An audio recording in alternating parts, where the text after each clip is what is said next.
Bismillahirrahmanirrahim. Bismillahi wa bihamdih. Assalamualaikum warahmatullahi wabarakatuh. Alhamdulillah. Alhamdulillah rabbil alamin. Wal aqibatu lil muttaqin. Wala udwana illa 'alal zalimin.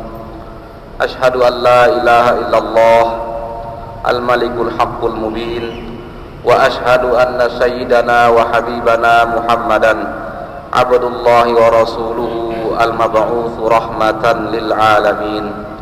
Allahumma salli wa sallim wa barik ala hadzal nabiyil karim wa ala alihi wa sahbihi wa man ihtada bihudahu ila yaumiddin. Amma ba'du.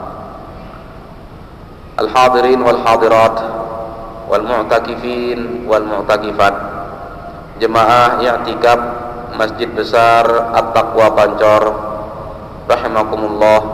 Mudah-mudahan Allah Subhanahu wa taala senantiasa menaungi kita dengan curahan rahmatnya, melindungi serta menjaga kita dari hal-hal yang membahayakan badan kita, terlebih lagi hal-hal yang membahayakan keimanan dan hati kita.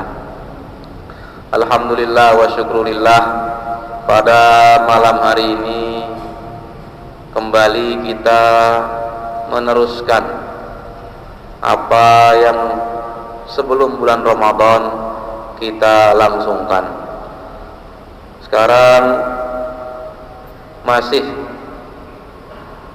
dekat kita dengan bulan Ramadan, artinya belum jauh bulan Ramadan berlalu, sehingga mudah-mudahan ke depannya, dari saat ini sampai ke depannya, buah atau hasil dari perjuangan kita selama bulan Ramadan kita nikmati, kita dapatkan hasilnya. Bapak Ibu rahimakumullah, Allah Subhanahu wa taala berfirman dalam surat Ghafir ya, ayat ke-21 dan ayat ke-22. A'udzu billahi minasyaitonir rajim. Bismillahirrahmanirrahim. Awalam yasiru fil ardi fayanzuru kaifa kana 'aqibatul ladzina kanu min qablihim kanu hum ashadda minhum quwwatan wa atharan fil ardi fa akhadhahumullahu bi dhunubihim wa ma kana lahum minallahi min waq. Dzalika bi annahum kanat ta'tihim rusuluhum bil bayyinati fakafaru fa akhadhahumullah innahu qawiyyun syadidul iqab. Shadaqallahul azim. Sebelumnya Allah Subhanahu wa taala menyampaikan kepada kita tentang hari akhir ya, tentang hari akhirat. Kemudian Al-Quran pada ayat ke-21 tadi langsung mengingatkan kita bahwa ada peristiwa-peristiwa yang terjadi sebelum kita yang Allah abadikan ceritanya, kisahnya, sehingga orang-orang seperti kita dan umat yang datang setelah kita bisa mengambil pelajaran.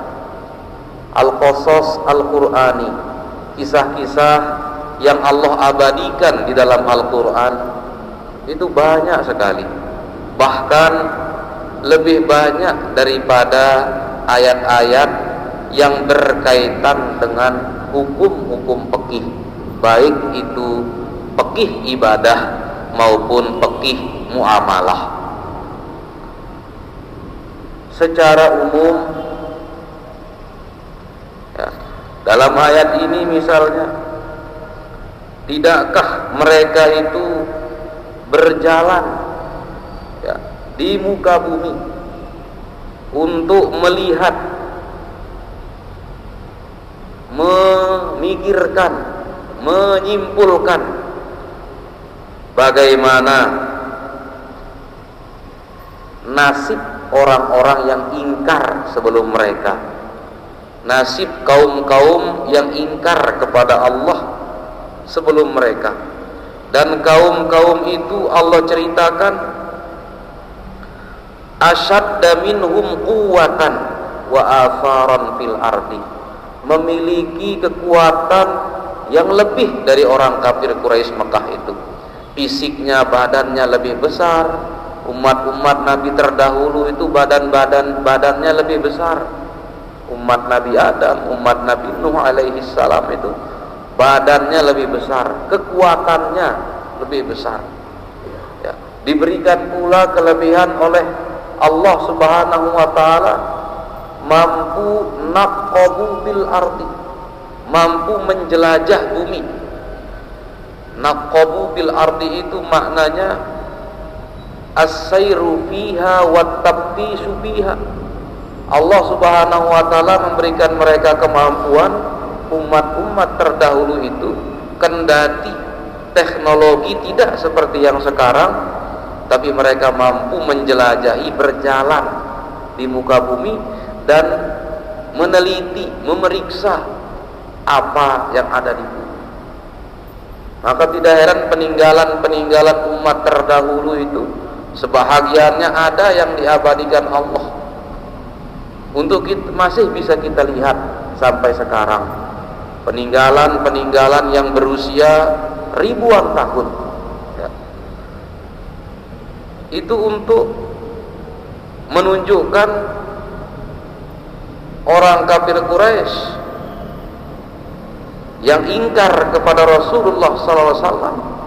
Bukan mereka saja yang pernah mengingkari nabinya. Sebelum mereka itu ada kaum-kaum yang ingkar kepada nabi mereka, dan kaum-kaum itu lebih kuat daripada kafir Quraisy, diberikan kemampuan oleh Allah Subhanahu wa taala. Tetapi apa ujung dari nasib mereka? Fa'akhadhahumullahu bidzunubihim. Allah Subhanahu wa taala membuat perhitungan, diselesaikan mereka oleh Allah, sehingga kisahnya diabadikan, tetapi orang-orangnya sudah dihabiskan, diazab oleh Allah Subhanahu wa ta'ala. Maka secara umum, ya, kisah Al-Quran itu menjadi pelajaran untuk kita. Al-Imam Ar-Razi membuka tafsirnya terhadap ayat ini dengan menyatakan wal makna annal aqila man i'tabara bi ghairihi, annal aqila man i'tabara bi ghairihi. Orang yang memfungsikan akalnya dengan baik bisa mengambil pelajaran dari pengalaman orang lain. Orang yang memanfaatkan kesadarannya dengan baik bisa mengambil ibrah dari apa yang dialami oleh orang lain. Inilah hikmah terbesar dari diabadikannya kisah-kisah Al-Qasas Al-Qur'ani, kisah-kisah dalam Al-Quran. Banyak kisah-kisah dalam Al-Quran. Ada kisah tentang nabi-nabi sebelum Nabi Muhammad sallallahu alaihi wasallam, dari Nabi Adam alaihi salam sampai Nabi Isa alaihi salam. Banyak kisahnya di dalam Al-Quran. Begitu pula Al-Quran juga menceritakan kepada kita umat-umat daripada nabi-nabi tersebut. Ada di antara umat mereka yang beriman kepada Allah dan nabi mereka, ada di antara umat mereka yang ingkar kepada nabi mereka dan ingkar pula kepada Allah Subhanahu wa ta'ala. Kaum Ad, kaum Samud misalnya, di antara mereka yang ingkar itu diceritakan di dalam Al-Quran, ya. Yang kedua, Al-Quran juga menceritakan tentang orang-orang yang bukan termasuk Nabi dan Rasul, tetapi Allah ceritakan kisah Ashabul Kahfi, ya, yang menjaga keimanan mereka, mengasingkan diri dari kota, kemudian tidur terlelap di dalam gua, yang menurut perasaan mereka tidur tidak lama, tetapi menurut hitungan kenyataan sekian tahun mereka tidur. Ketika bangun mau belanja, uang yang dipakai itu sudah uang batal, uang yang berlaku di masa lalu. Ya. Diceritakan ada kisah Luqman, ya, yang diberikan Allah Subhanahu wa taala al-hikmata, yang diberikan hikmah oleh Allah Subhanahu wa taala. Pelajarannya ada pada surat Luqman. Ada cerita atau kisah tentang Sayyidah Maryam, bukan nabi, bukan pula rasul, karena tidak ada rasul dari golongan yang takdir Allah menyatakan tidak ada rasul dari golongan perempuan.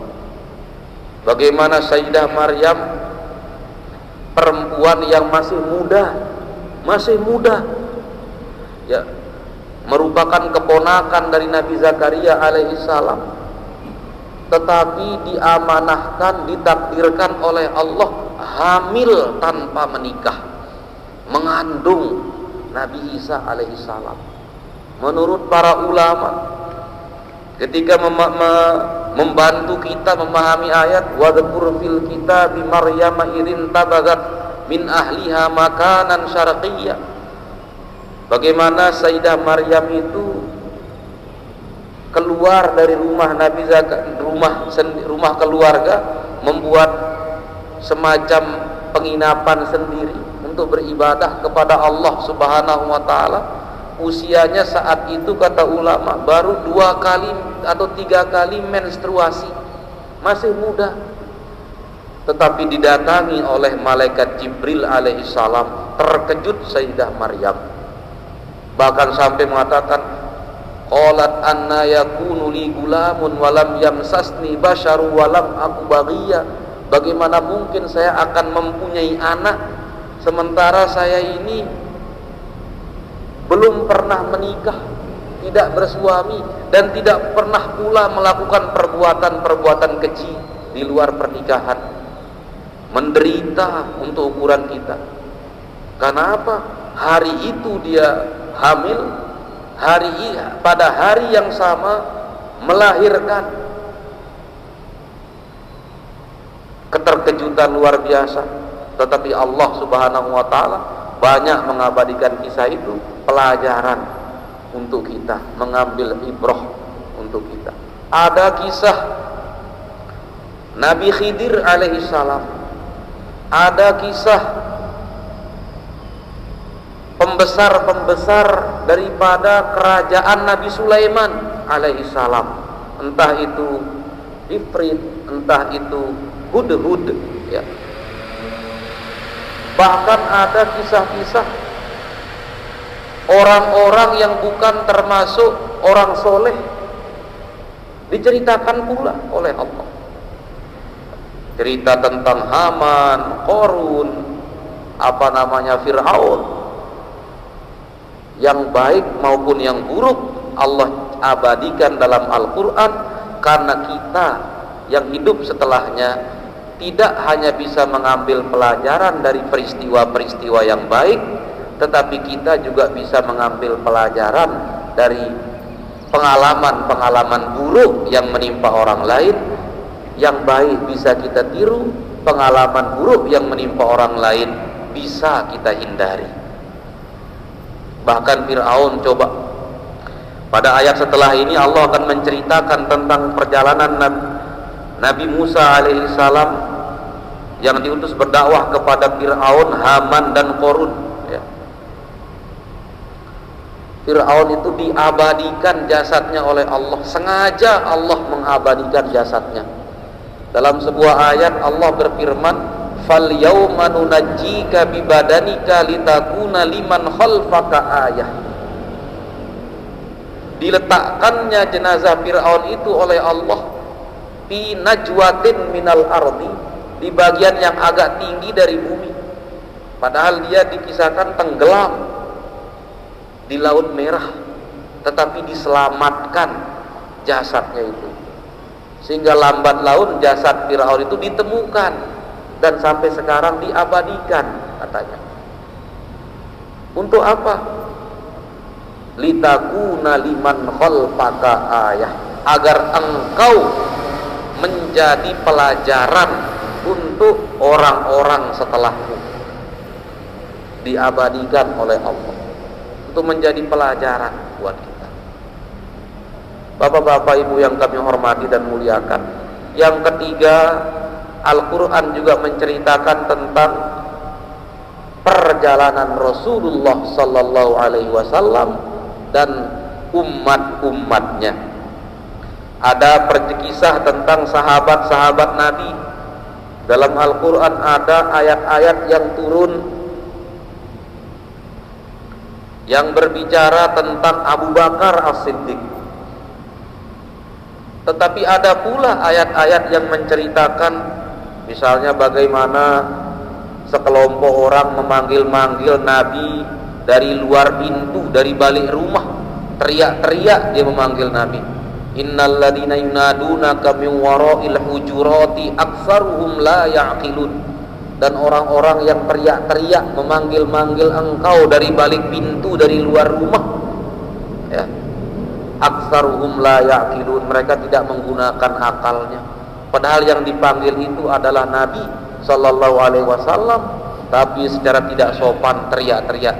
Dikisahkan dalam Al-Quran. Untuk apa? Ibrah. Karena sekali lagi, al-aqil man i'tabara bi ghairihi. Orang yang memfungsikan, memanfaatkan akal dan kesadarannya, mampu mengambil pelajaran daripada kisah-kisah atau pengalaman hidup orang lain. Pelajaran penting yang kedua, kata guru-guru kita, peneliti-peneliti Al-Quran, Allah mengajarkan betapa pentingnya catatan sejarah. Allah mencontohkannya langsung dalam kisah-kisah ini. Bahkan ada yang terjadi ribuan tahun yang lalu. Allah rapikan catatan-catatannya. Betapa data, catatan-catatan tentang peristiwa di masa lalu itu penting untuk generasi orang-orang yang hidup di masa mendatang, sehingga kita-kita yang hidup di masa kini tidak benar-benar terputus dengan masa lalu. Begitu pula anak-anak kita yang akan hidup di masa depan tidak terputus, ya. Coba supaya diingat. Allah mengingatkan penduduk-penduduk Mekah, ya, yang tinggal di Mekah. Dalam sebuah ayat Allah menyampaikan, wasakantum fi masakinil ladzina zalamu anfusahum wa tabayyana lakum kaifa fa'alna bihim wa darabna lakumul amsal. Bahkan tempat tinggalmu sekarang, tempat rumahmu sekarang ini, itu dulunya ditempati oleh orang-orang yang zalamu anfusahum, orang-orang yang menzolimi, orang-orang yang zalim kepadanya sendiri. Untuk apa? Jangan lupakan, ya, betapa pentingnya dokumentasi sejarah, ya, sehingga tidak ada pengelabuan, pemburaman sejarah, dan seterusnya dan seterusnya. Catatan-catatan itu menjadi penting karena pada akhirnya itu yang paling kuat. Ada yang pernah bercanda, ya, dengan nada bercanda lah, manusia itu kan diberikan akal,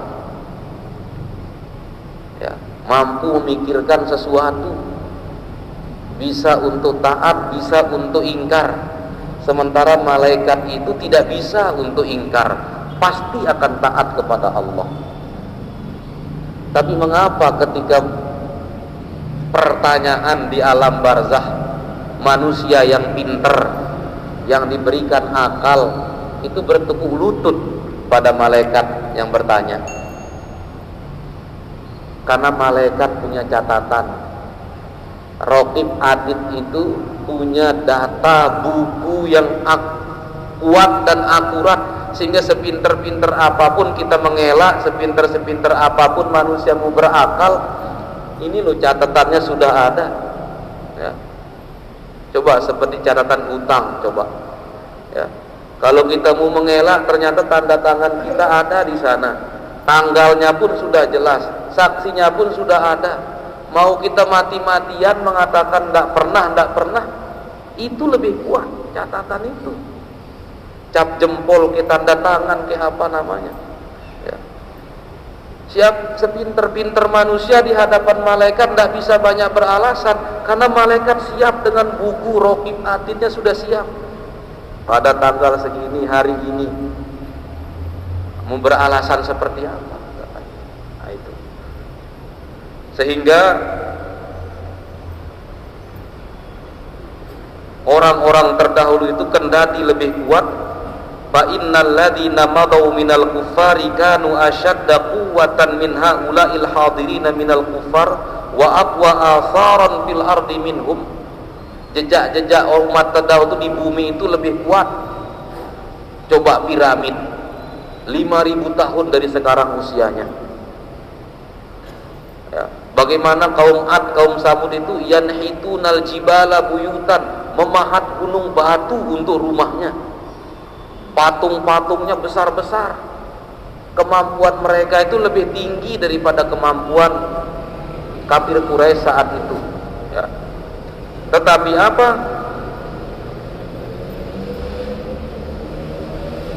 Falamma kadzabu rusulahum ahlakahumullah.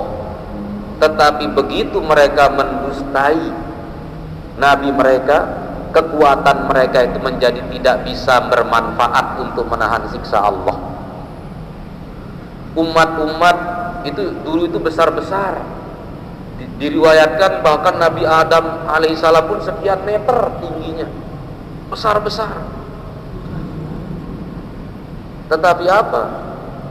Kekuatan mereka tidak menjadi berarti karena mereka mengingkari Nabi yang Allah utus kepada mereka. Kepintaran mereka menjadi tidak berfungsi apa-apa, tidak bisa berguna untuk menahan siksa Allah, karena mereka mengingkari nabi-nabi mereka ya. Keluarga mereka menjadi tidak berarti lagi untuk menguatkan dan melindungi mereka.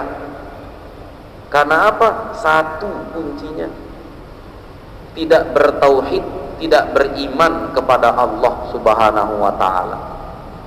Maka potensi apapun yang kalian miliki, wahai kafir Quraisy yang memusuhi Nabi, kalian mengandalkan keluarga kalian, mengandalkan kabilah kalian, mengandalkan rihlatas syita'i was-shaif kalian, perjalanan perdagangan musim dingin dan musim panas kalian. Kalau tidak beriman kepada Allah dan Rasulnya, semua potensi dan kekuatan itu tidak bisa menahan ancaman dan siksa Allah Subhanahu wa ta'ala. Maka pondasi utama itu adalah ketauhidan. Falamma, dan saat mereka mendustai nabi-nabi mereka, ahlakahumullah, Allah Subhanahu wa ta'ala menghancurkan mereka muajjalan. Siksanya itu langsung di dunia. Untuk apa? Hatta inna haula'il hadirina minal kuffar, agar orang-orang kafir di masa Nabi itu yusyahiduna tilkal athar, menyaksikan bekas-bekas siksaan itu. Yang terbaru yang bisa mereka saksikan misalnya Ashabul Fil, kisah tentang pasukan gajah yang mau menghancurkan Ka'bah. Bagaimana kita tahu besar kerikil yang dibawa oleh burung ababil untuk melemparkan pasukan itu? Karena masih ada yang menceritakannya. Karena peristiwa itu terjadi tidak lama sebelum Nabi lahir. Jadi begitu Nabi lahir dan begitu Nabi sudah dewasa, masih ada orang-orang yang hidup yang menyaksikan peristiwa itu.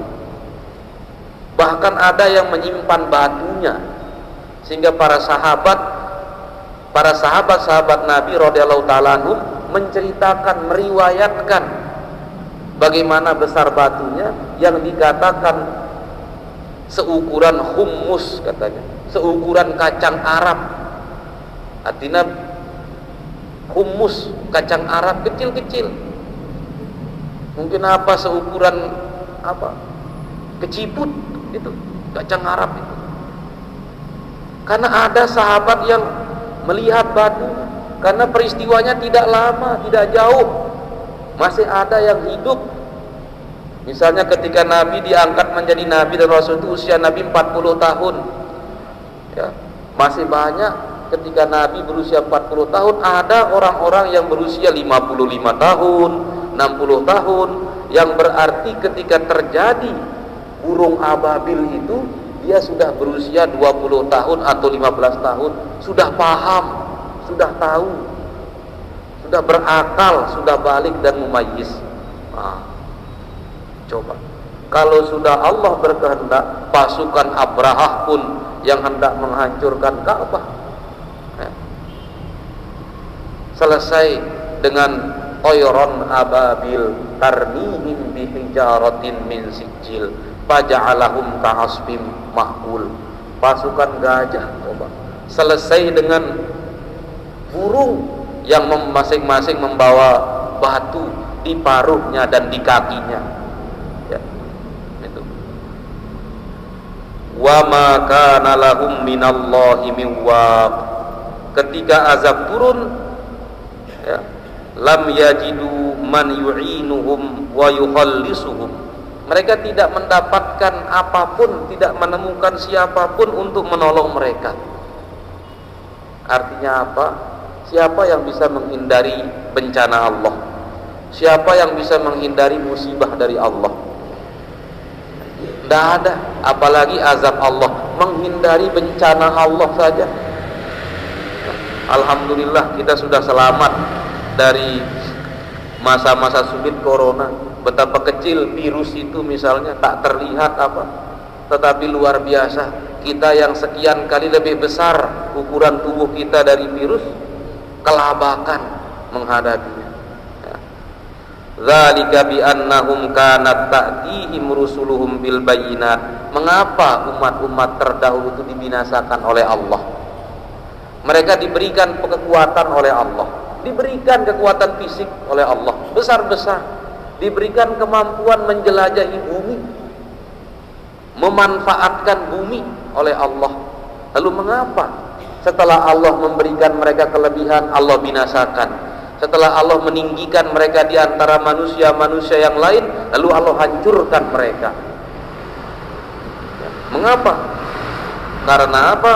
Setelah mereka didatangi, diutus kepada mereka rasul-rasul, dan ketika rasul-rasul itu datang bukan dengan tangan kosong, Nabi itu berdakwah. Nabi dari zaman Nabi Adam alaihissalam sampai khotamul anbiya wal mursalin, berdakwah itu tidak dengan tangan kosong, tetapi bil bayyinat, membawa bukti yang tidak terbantahkan. Kalau kita mikir secara zahir, coba secara zahir, sebongoh-bongoh manusia, kalau punya bukti itu dia akan menang melawan orang yang tidak punya bukti. Walaupun orang itu misalkan katakanlah tidak pintar, ya orang biasa-biasa, tapi dia punya bukti yang kuat ya, maka dia tidak bisa dikalahkan. Apalagi ini yang datang Nabi yang diberikan kemampuan siddiq, amanah, tabligh, fatonah, memiliki kecerdasan, diberikan oleh Allah kecerdasan di atas normal, sampai-sampai tidak perlu membaca tulis, karena semua yang terbaca, semua yang tertulis Nabi sudah tahu ya. Tingkat siddiqnya di atas semua manusia. yang dibawa pun bayinat, bukti-bukti yang tak terbantahkan. Maka tingkat keingkaran macam apa yang mereka lakukan sampai seperti itu? Kalau misalnya kita tidak percaya karena orang itu tidak bawa bukti walaupun dia benar, kita masih ada alasan. Dia benar tapi tidak punya bukti, benar itu anaknya tapi tidak ada akte kelahiran, orang masih punya alasan untuk tidak menerima dan menolak. Tetapi begitu orang sudah lengkap membawa semuanya, masih dia ingkar. Keingkaran seperti itu sudah keingkaran yang buta. Allah Subhanahu wa ta'ala membekali Rasul-Rasulnya dengan apa? Bil bayinat, fakafaru. Bukti sudah sedemikian jelas. Yang membawa bukti itu orang yang jujur, tidak ada catatan-catatan kenakalan, kebohongan sama sekali. Karena Nabi tidak mungkin berbohong atau berbuat tidak baik, mustahil. Buktinya jelas, yang membawa bukti juga aman dari segala macam kekurangan-kekurangan. Maka fa'akhadhahumullah, Allah menyelesaikan mereka, ya, dibinasakan mereka. Tapi setelah Nabi Muhammad SAW diutus, tidak ada lagi azab istiqsal. Azab istiqsal itu azab yang membinasakan umat. Umatnya Nabi Nuh yang ingkar-ingkar itu misalnya tenggelamkan oleh Allah. Kaumnya Nabi Lut yang ingkar-ingkar itu diselesaikan, ya. Tetapi setelah Rasulullah SAW diutus, tidak ada lagi azab istiqsal. Tidak ada azab yang menghabiskan umat manusia. Maka Abu Lahab, Abu Jahal itu selamat dari azab istiqsal, ya. Sampai sekarang tidak ada azab yang menyelesaikan, membinasakan semua umat manusia sebagaimana itu dulu berlaku untuk nabi-nabi sebelum Rasulullah sallallahu alaihi wasallam. Allah menutup firman-Nya dengan menyebutkan sifat jalal, sifat keperkasaan oleh Allah Subhanahu wa taala, innahu qawiyyun syadidul iqab. Sesungguhnya Allah itu maha kuat, azabnya pun itu pedih. Jadi sekuat-kuat apapun manusia tidak bisa menahan pedihnya azab Allah. Sekuat-kuat apapun makhluk Allah ini tidak bisa menandingi kekuatan yang dimiliki oleh Allah, karena Allah itu qawiyyun, maha kuat, tetapi juga syadidul iqab, siksanya Allah itu sangat-sangatlah pedih. Mudah-mudahan Allah menyelamatkan kita dari siksa Allah yang pedih ini. Allahumma sallimna minal afati wal ahad, Allahumma sallimna min fitnatil mahya wal mamat, wa min syarri fitnatil masihid dajjal, wallahul muwaffiq wal hadi ila sabilir rasyad. Wassalamu alaikum warahmatullahi wabarakatuh.